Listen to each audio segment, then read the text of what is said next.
A reading from the book of Exodus. Moses was tending to the flock with his father-in-law, Jethro, priest of Midian. Leading the flock across the desert, he came to Horeb, the mountain of God. There an angel of the Lord appeared to him in fire, flaming from a bush.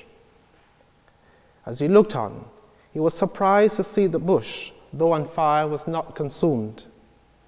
So Moses decided, I must go over and look at this remarkable sight to see why this bush is not burnt.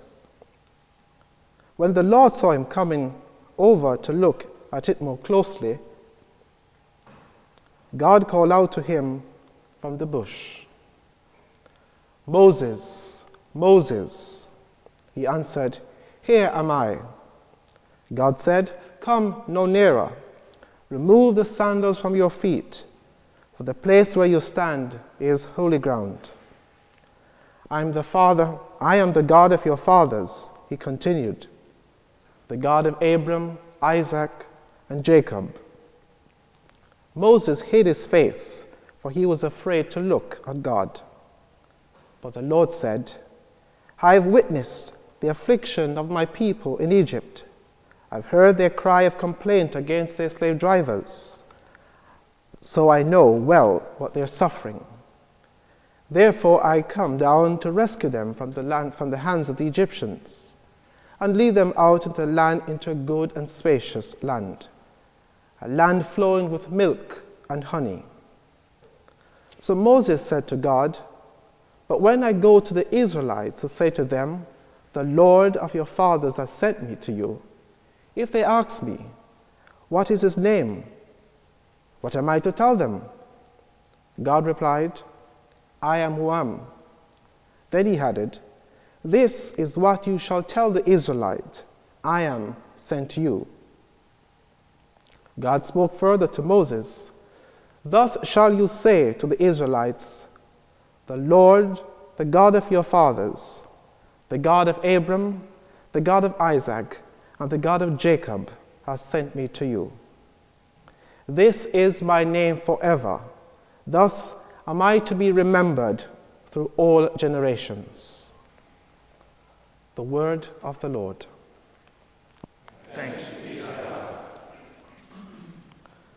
Perhaps like most of you, if not some of you, I first experienced my call to the priesthood in middle school.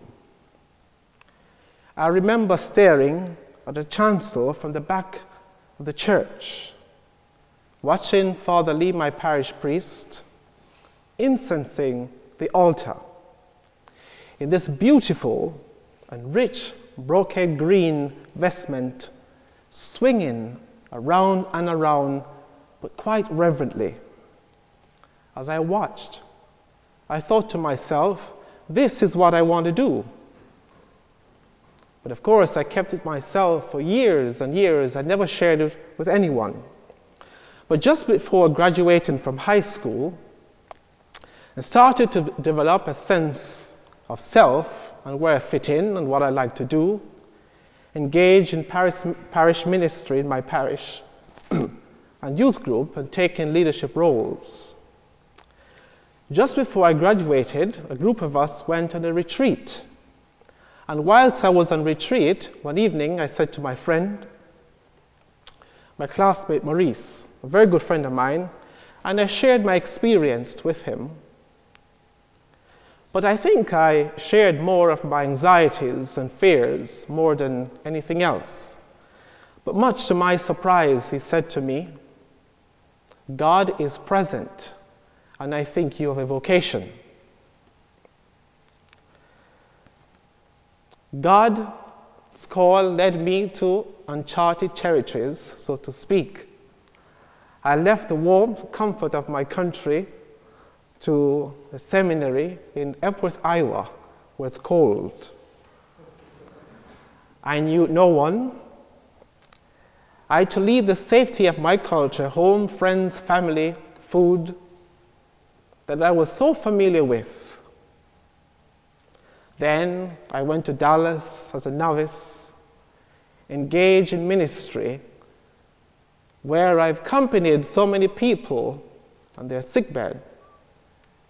Now here I am in St. Louis, trying in my own way every Sunday, trying to help people deepen their own relationship with God.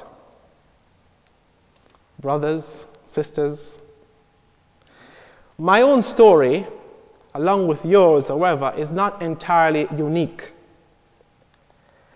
As we continue in the story of Moses, we find him in the land of Midian.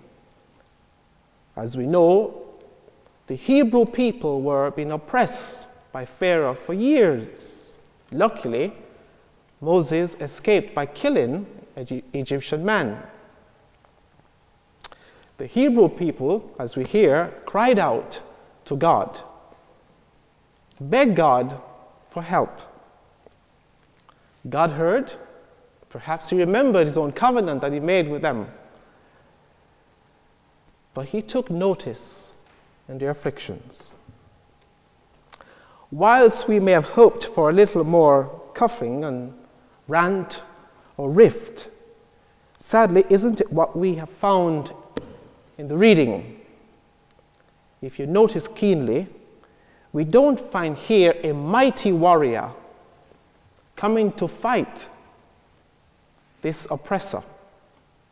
Instead, we find a simple sheep herder, a shepherd tending to his flock, minding perhaps his own business. Then God shows up.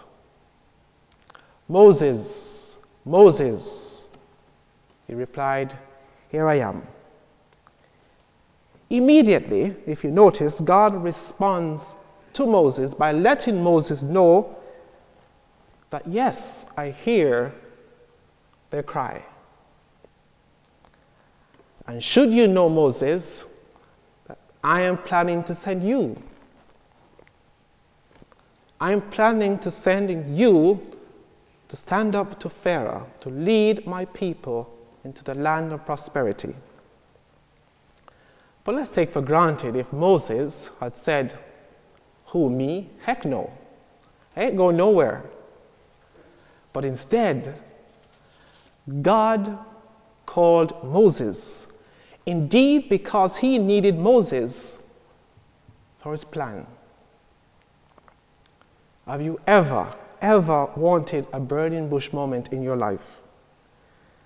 I don't know about you, but sometimes I wish there were these moments, because it would have been easier if God literally speak out of a bush to me. You know, Peter, this is what I want you to do. Wouldn't it make our lives as far as people of God better? Sometimes our discernment, our path forward, feels like we're swimming in the dark. Sometimes it feels like choosing between two lovely, well-paid jobs,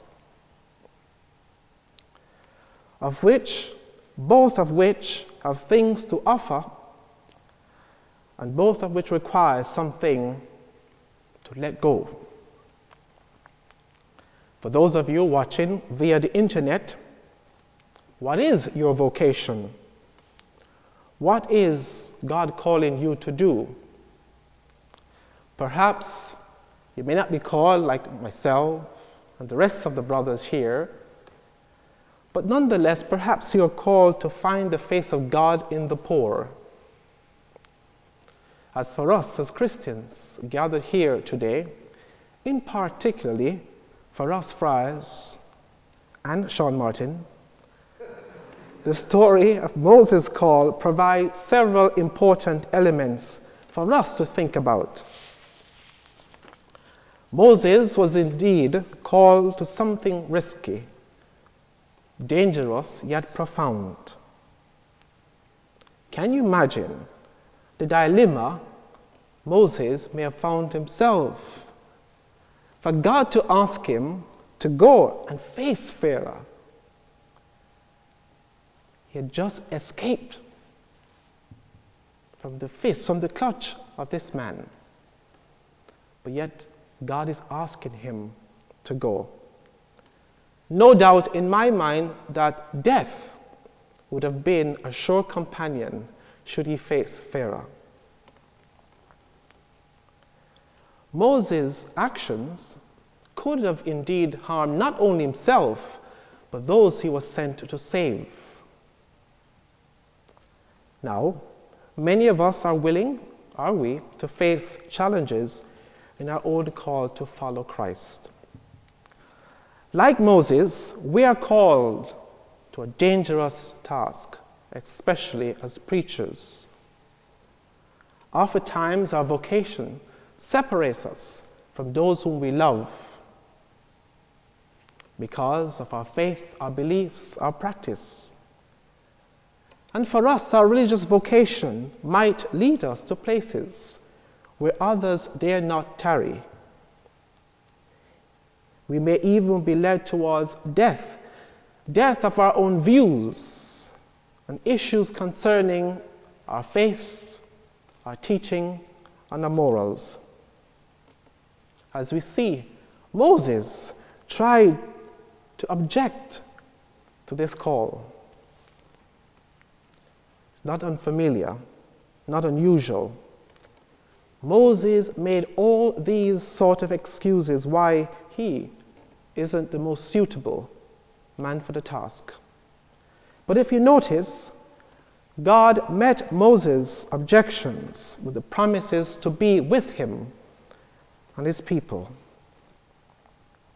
What about us? What are the excuses, the objections do we offer to God? Perhaps I'm too old, I'm too young, fear of rejection. This task is too much for me. Remember, my friends, brothers, sisters, like Moses, none of us knows what tomorrow brings. But we must have that faith in God. Moses showed great faith by accepting God's call and challenge. Moses' faithfulness did not come without some sort of sacrifice. Perhaps he had to leave his friends, his families, his children, his wife, who knows it? But he left the safety of Midian. But he had to sacrifice his own desires, the plan of the good of the Hebrew people. Like Moses, God is always with us. God calls us in many ways, but seldom to an easy way of life.